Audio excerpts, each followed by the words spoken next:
Sacramento City Unified School District still at this point does not have vaccination statuses for thousands of students. The deadline for the district's COVID vaccine mandate was yesterday, as we were telling you. And a lot of parents at this point have not submitted the information. And joining us now live this morning to speak about the mandate and the response so far is Superintendent Jorge Aguilar with the Sacramento City Unified School District. Thanks for joining us this morning. We really appreciate it. Absolutely. Good morning. Good to have you. So the further breakdown of the numbers as of the deadline that was missed yesterday, 25% of eligible students not vaccinated and only about 74% of teachers and staff have met that mandate. What's going to happen to the students, and then what's going to happen to the staff if they don't meet the next deadline that you've set sometime in February, correct?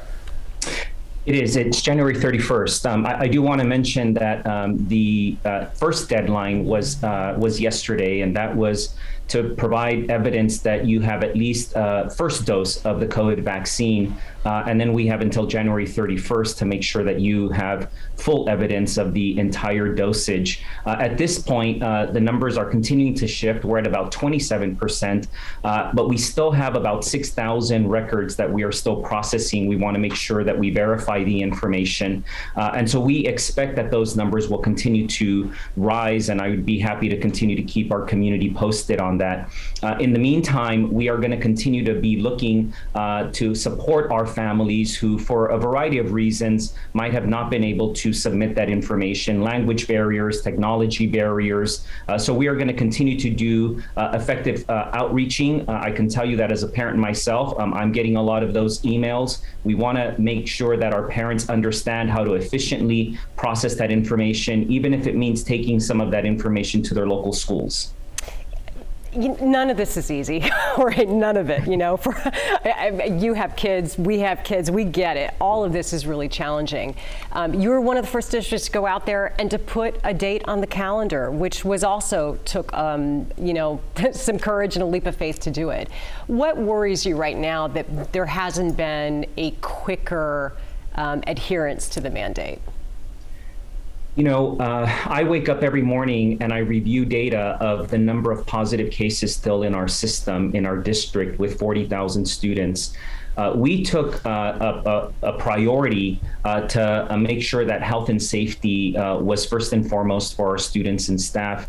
The reality is COVID is still a material threat to our schools. I see it in my own children. I see it every time I visit our schools. Our students flourish when they're engaged with one another, when they're with their teachers through in-person instruction. I saw the effects and the impacts of COVID through distance learning. And because COVID remains a material threat, we decided that we had to do everything we could to prioritize health and safety of our students so that we could remain open. Earlier this year, at the beginning of the school year, you may remember we were very close to closing one of our schools. And I saw the anxiety in our students and in our staff, but I'm fully confident that the health and safety protocols that we've put in place in Sac City and across this entire region are the right ones. But we also understand, again, that given that COVID is a material threat, the only way that we are going to conquer this pandemic is through increasing our vaccination rates, making sure that our students are safe and healthy, so that we can remain serving them through in-person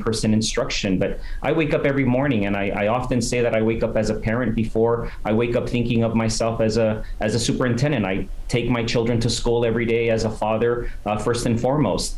This is still a material threat, and we're doing everything we can to conquer this. No doubt about that. Superintendent Aguilar, what is going to happen to staff members if they don't meet that next deadline? And the same question for the students. You know, the best way of thinking about this is a vaccination mandate or a testing mandate. So those individuals that do not provide evidence that they've been vaccinated and also don't file for an appropriate exemption, they will have to undergo regular testing. For some of our students who do not get vaccinated, who do not file for an exemption, then we have said that they will have to enroll in independent study. But we are going to do everything that we could to support our staff, to support our students and families with information that is accurate, information that is scientifically based as well, hoping that we can relieve some of the anxieties and preoccupations that we know that exist. This is a big step, and these are very personal, very private decisions, but we want to make sure that we're there providing the right information to our families and our staff. Yeah. All right. Well, thank you for the clarity this morning. We appreciate it. Thank you. Well, some disturbing accusations to tell you about against a teacher at a Bay Area private school. An independent investigation is accusing a former teacher at Sonoma Academy in Santa Rosa of sexually harassing or being inappropriate with at least 34 female students. So according to the investigators' report, the behavior took place across 15 years with little action apparently from top school administrators. That's the accusations anyway. 2 other former employees were also accused of sexual abuse, and no arrests have been made.